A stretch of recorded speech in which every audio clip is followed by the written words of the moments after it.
Makanya kalau sholat yang benar bisa menyehatkan tubuh kita.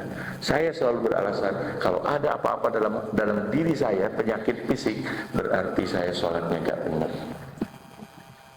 Kebahagiaan itu berlanjut dengan pertemuan dengan orang-orang yang kita cintai dan kita kasihi. Temuilah orang-orang yang selama ini dilupakan, banyak diabaikan dan banyak disisihkan. Terima kasih kepada MC yang cantik jelita. Bismillahirrahmanirrahim. Alhamdulillahirabbil alamin. Hamdan katsiran thayyiban mubarakan fih kama yuhibbu rabbuna wa yarda.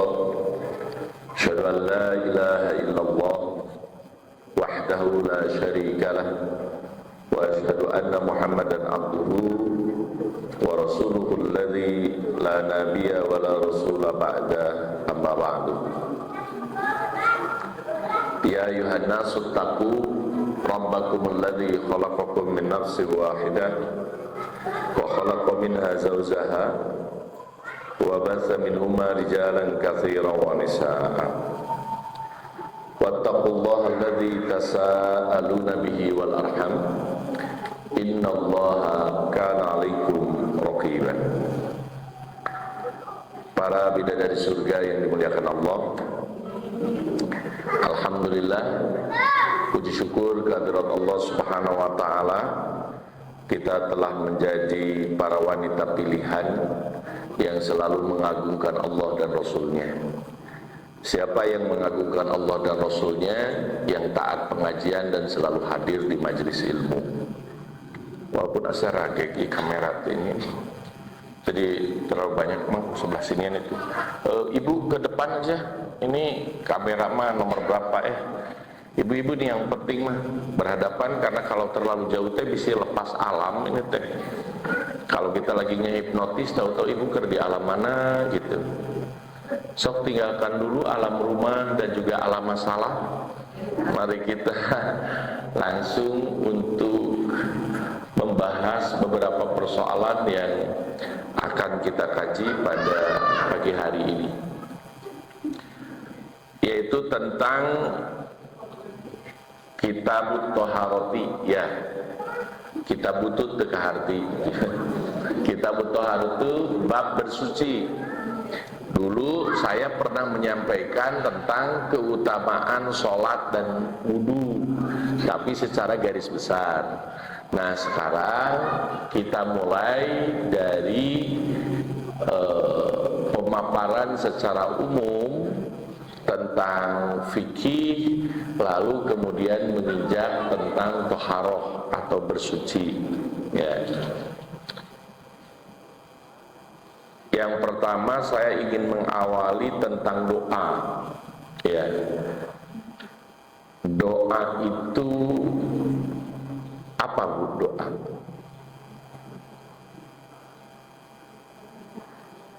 Bu, doa apa itu doa? Ya, bahasa sederhana nama curhat, doa.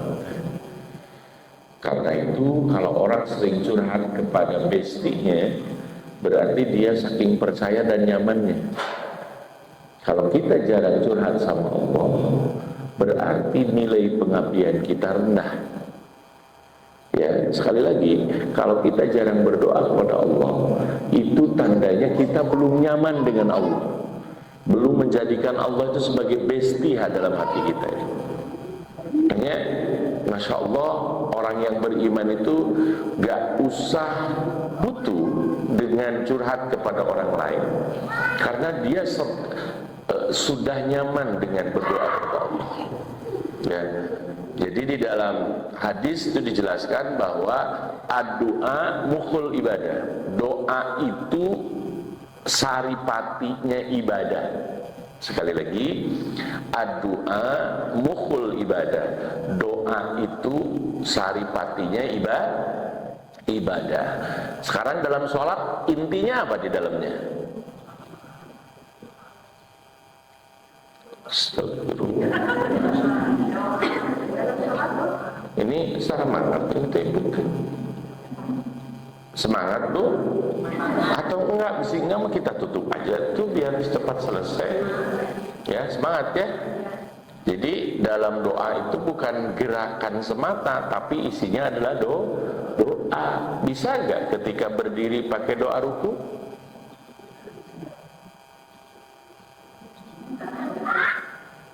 Bisa nggak ketika ruku pakai doa sujud? Nggak bisa. Doa itu memang yang penting mau Ustaz berdoa, betul. Tapi nanti doa itu ada dua. Ada doa yang mutlak, ada doa yang muqayyad. Ya, makanya harus pelan-pelan. Karena banyak istilah santri. Ya, doa mutlak itu apa? Doa yang bebas, mangga, bergantung ibu-ibu itu mah. Mau gimana-gimana juga. Kalau doa yang muqayyad, enaknya yang ada bormang.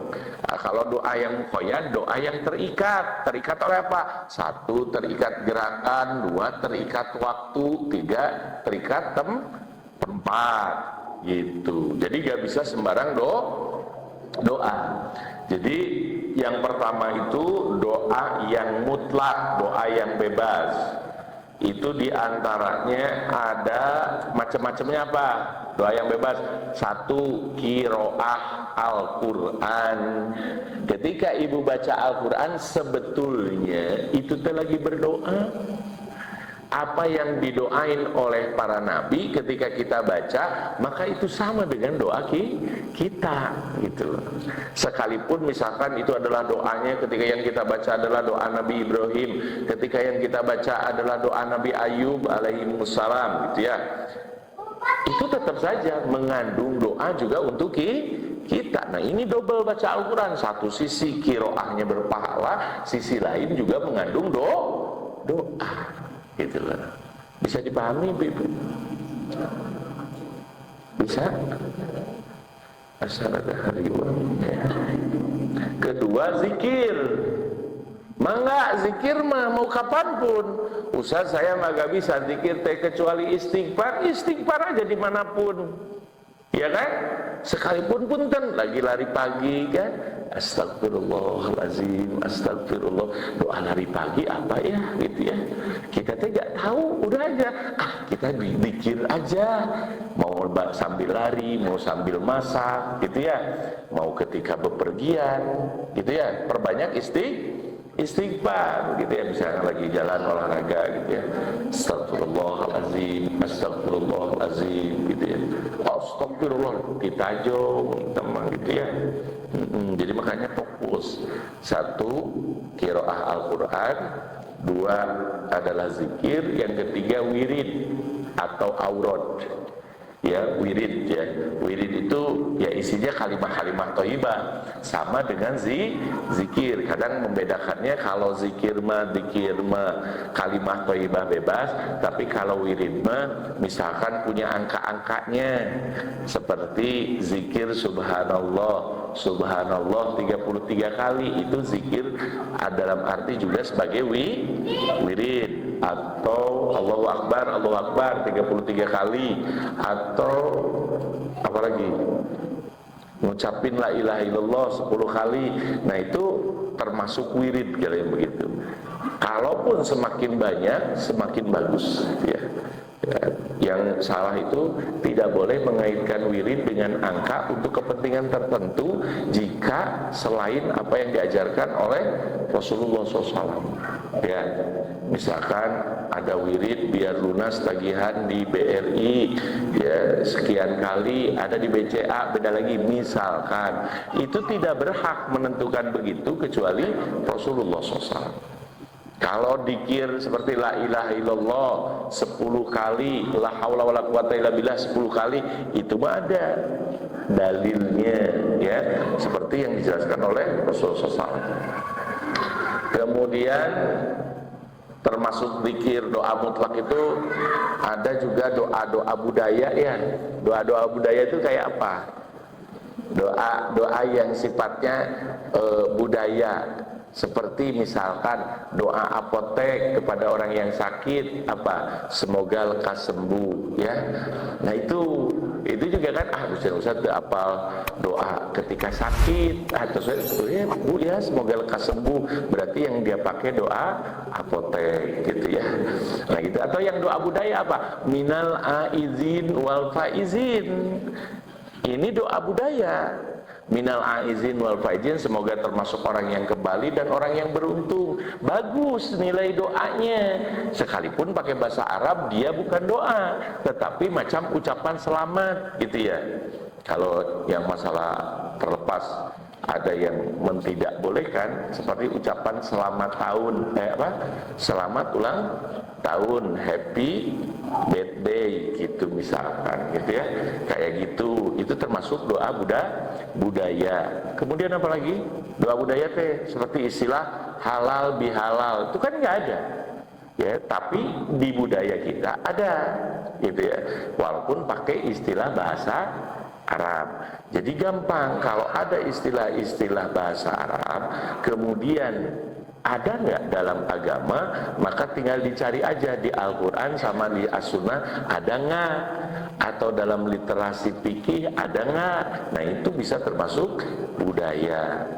Seperti di orang Arab juga ada, bukan minal aizin wal faizin di Nusantara, di Melayu, tah di orang Arab mah kullu am wa antum bi khair, atau kullasana wa antum thayyibin. Setiap biasanya ini diucapin ketika awal tahun ya, kullu am, setiap tahun, antum bi khair, mudah-mudahan antum ini baik dan lepas dari segala tagihan ya. Nah itu sebetulnya ya. Jadi Ustaz gimana jawabnya? Gak bisa amin kayak gimana? Sami-sami, sama-sama gitu aja. Karena fungsi amin itu untuk doa. Doa yang diajarkan langsung oleh Rasulullah SAW. Lalu doa ketika hari raya, nah ini masuknya nanti termasuk doa muqayyad. Kita bahas. Itu kan doa mutlak, bebas mangga ya. Boleh gak ngedoakin orang sakit semoga lekas sembuh?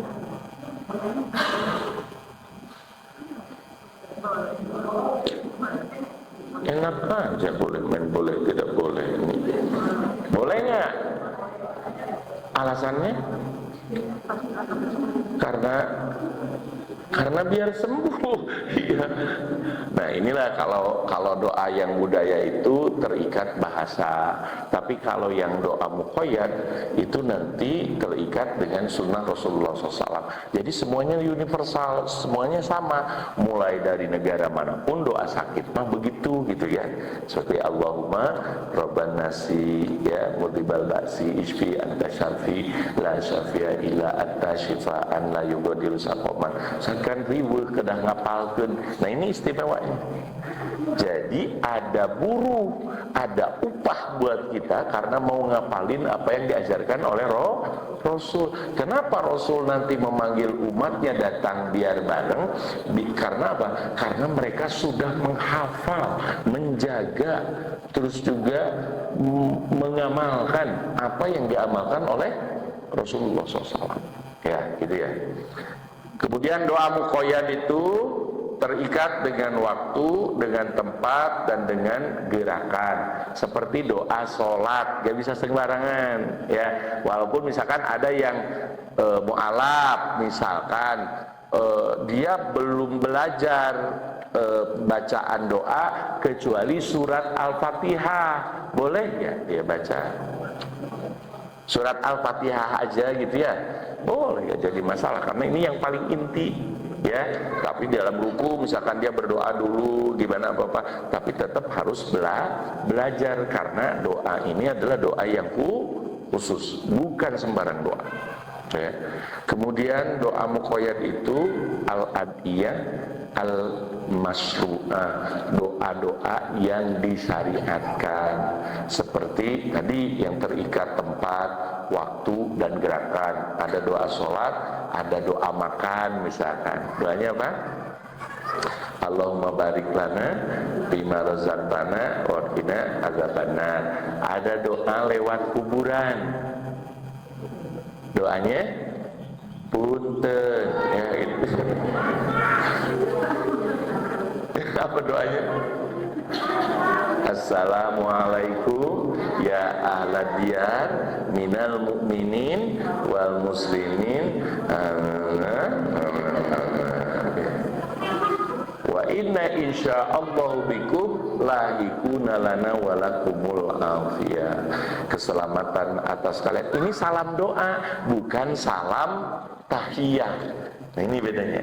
Jadi salam itu ada 3 ya. Ada salam sereh, ada salam tahiyah. Salam tahiyah itu salam tadi Ibu MC ya. Assalamualaikum, itu sebagai pembuka. Yang kedua, ada salam liko. Ketika bertemu ibu di Burma, hai besti, poho salam mah. Assalamualaikum, itu juga mengandung pahala, Bu. Bisa jadi dengan ucapan salam membebaskan masalah kita. Ingatin, jangan sepelekan ucapan salam karena dia mengandung doa.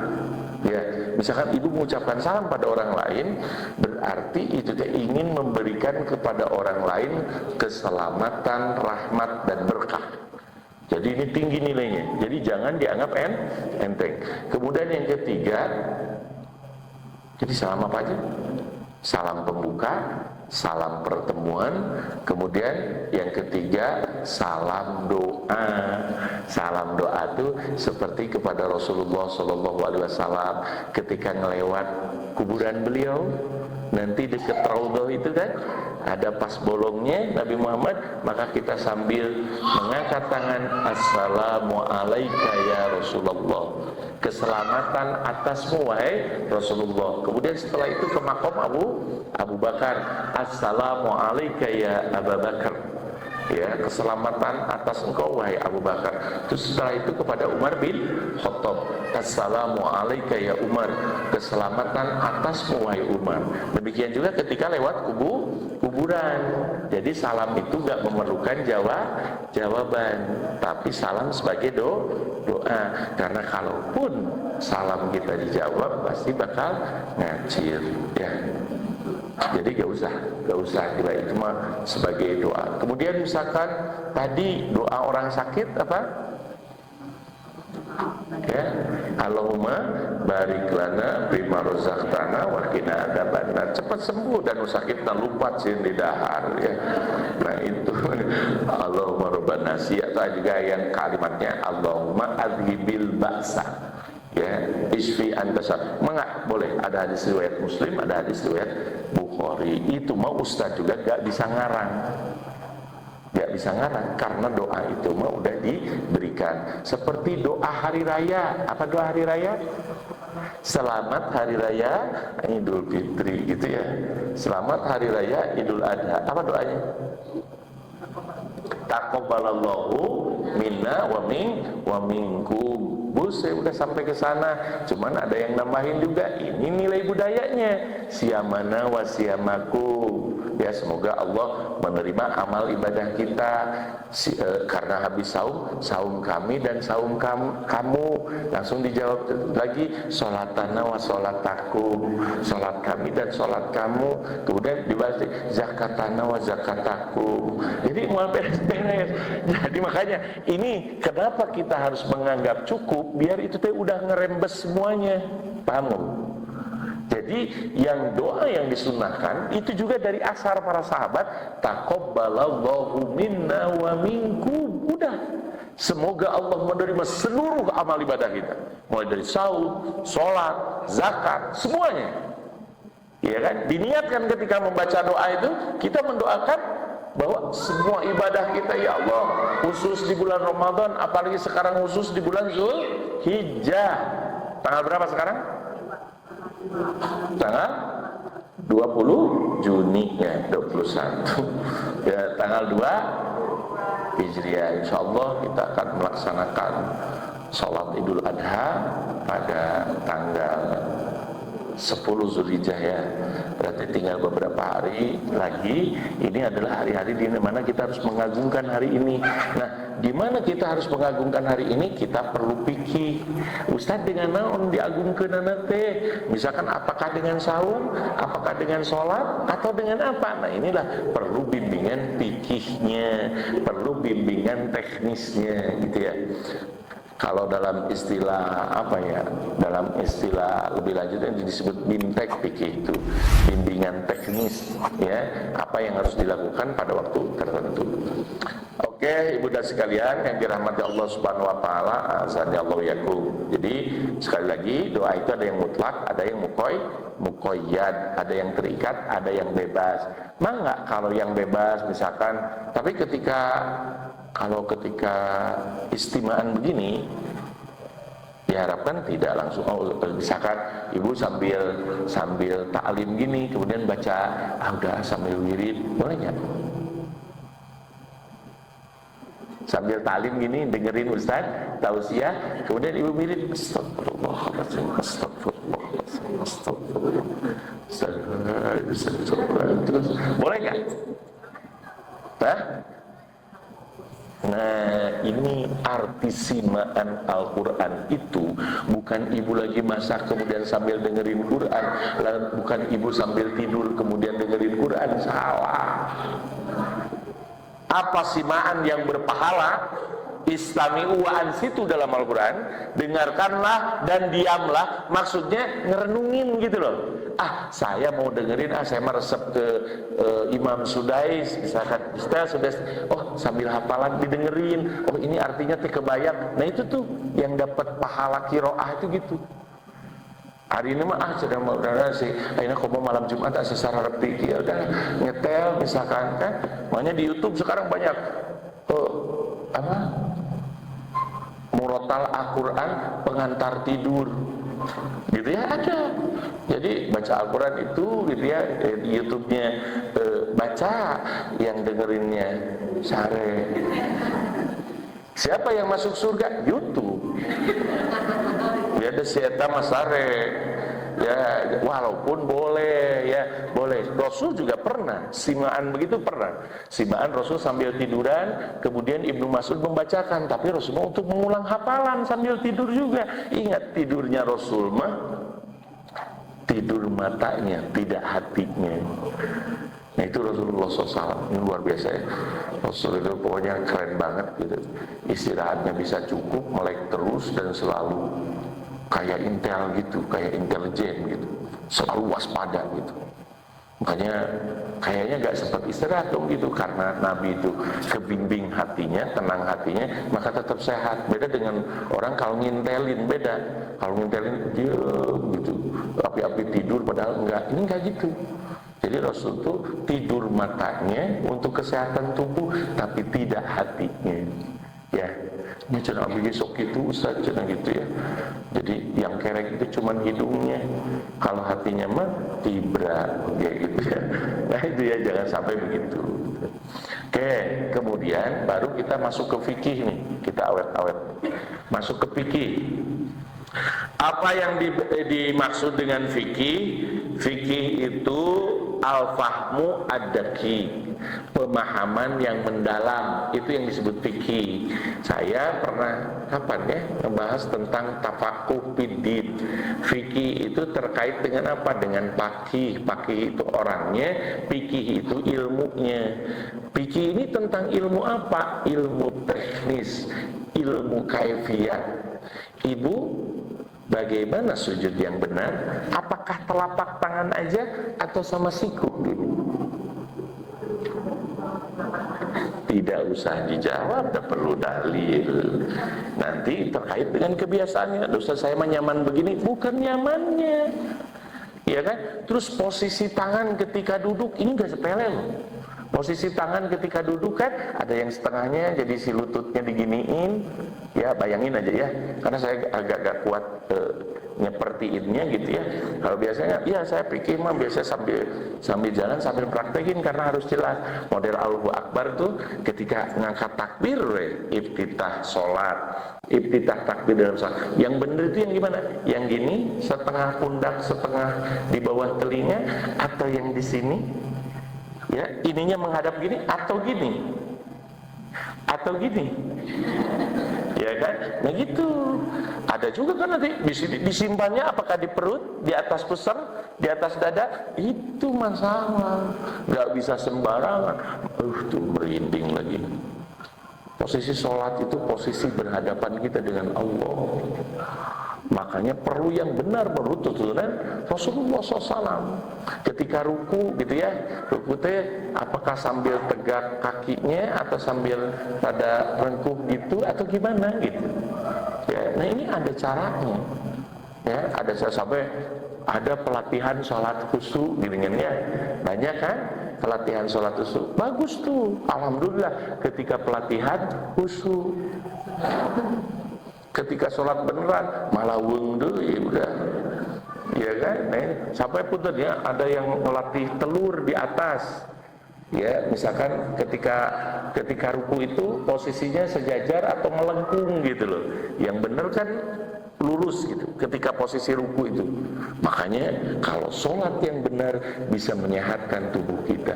Saya selalu beralasan kalau ada apa-apa dalam diri saya penyakit fisik, berarti saya sholatnya gak benar.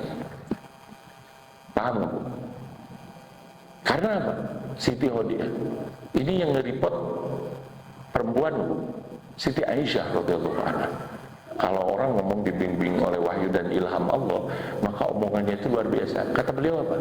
Ketika ada orang sholat duha nih, sholat duha itu jam berapa?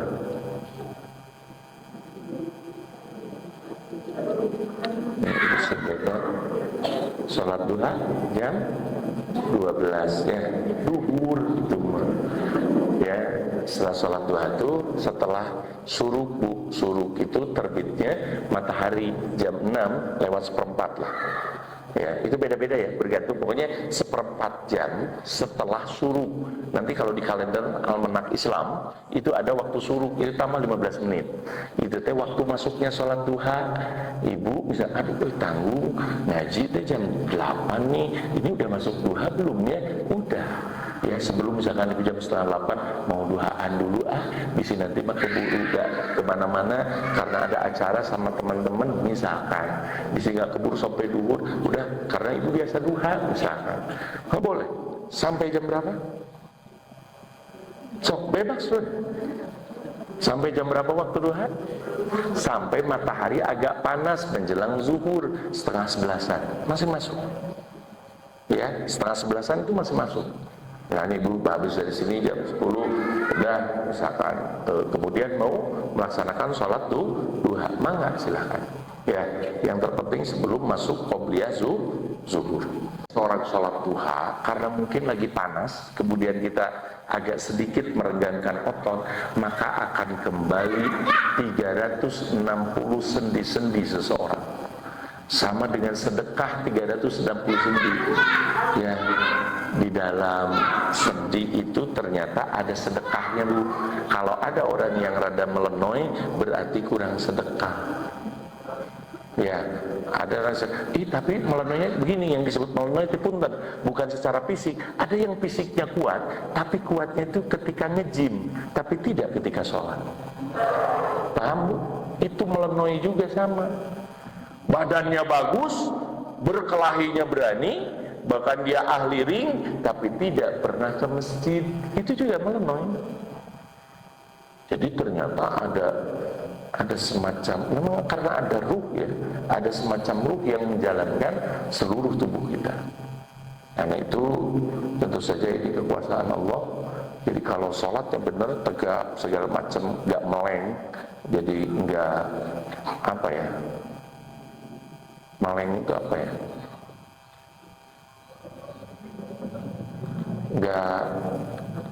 nggak kebengbat gitu gak kebengbat urusan lain gitu. Ibu teh ikhlas, kayak lagi curhat monyong-monyong gitu, niat orangnya gitu. Iya kayak gitu aja. Sampai segala diceritain sama Allah.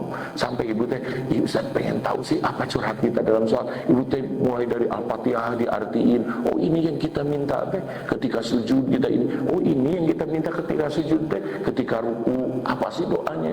Ketika tahiyat ibu hafalin semuanya. Terjemahnya maksudnya, bukan hanya bacaannya saja. Jadi itu udah tingkatan ke pemahaman. Tahu apa yang ibu minta. Nah, fikih ibadah itu al-fahmu ad-daqiq, pemahaman yang mendalam dan bil ahkam at-tafsili bid dalail at-tafsiliyah, dengan hukum-hukum yang rinci. Hukum-hukum yang rinci itu nanti kita agak ribet, memang banyak masalah, agak ribet tapi asik belajar fikih itu. Saya Masya Allah belajar ilmu fikih itu semakin bangga menjadi orang Islam, karena dari satu masalah sampai banyak gitu keilmuan para ulama. Kita mah belum apa-apa Bu, ketika di Korean, ketika digali oleh para ulama, satu ayat aja bisa berbeda pendapat banyak gitu. Saking mereka pinternya memahami Al-Quran. Nanti bisa kita lihat. Kemudian bidalil at-tafsiliyah, dengan dalil-dalil yang terperinci. Misalkan dalil ketika doa sebelum wudu, doa setelah wudu, nah itu ada ya. Jadi nggak bisa yang penting mah sebelum wudu bismillah, setelah wudu alhamdulillah misalkan gitu ya. Pakai doa yang umum, bukan nggak boleh, tapi tentu saja kalau yang terikat waktu dan gerakan itu tetap harus doa tertentu, nggak bisa doa yang bebas. Kemudian fikih itu ada dua Bu, ada fikih ibadah, ada fikih muamalah. Ya, ada apa? Fikih ibadah, ada fikih muamalah. Kalau fikih ibadah itu ada berapa? Fikih ibadah ada sekian. Ya fikih ibadah mulai dari sholat, saum, itu aja. Ya, yang penting yang rukun Islam itu zakat. Kemudian apa lagi? Haji, ya kan? Ini termasuk, walaupun nanti ada bahasan khusus tentang fikih ibadah. Fikih ibadah itu yang paling besar yaitu kitab bersuci, kitab sholat, dan itu yang paling besar di awal. Karenanya makanya jangan bosan Bu kalau antum cuma bersuci deh. Ini memang ada banyak masalah gitu dalam masalah bersuci memang gitu ya. Nah, kecuali tidak mau cari masalah ya. Saya mah nggak mau cari masalah gitu ya. Udahlah yang penting mah yang umum-umum aja. Nanti beda kelas surganya. Ya, beda kelas surganya. Jadi kalau kelas surga orang yang penting mah doa kayak tadi, yang penting mah sholat, nggak apakah bacaannya sesuai apa enggak, gimana nanti aja deh. Nah ini nanti nyesel loh kalau salah di sana. Nah makanya untuk membayar kepanasaran kita harus belajar. Dan orang yang belajar itu tingkatannya lebih tinggi ketimbang orang yang nganggap biasa-biasa saja ya, karena ini masalah besar. Bagaimana doa mau sampai kepada Allah kalau kitanya tidak tidak memahami apa yang kita doakan dengan baik. Kemudian ada fikih muamalah. Fikih muamalah itu ya fikih di luar ibadah lah ya. Di antaranya yang paling utama adalah fikih maliyah atau fikih tentang tentang memanage keuangan finansial.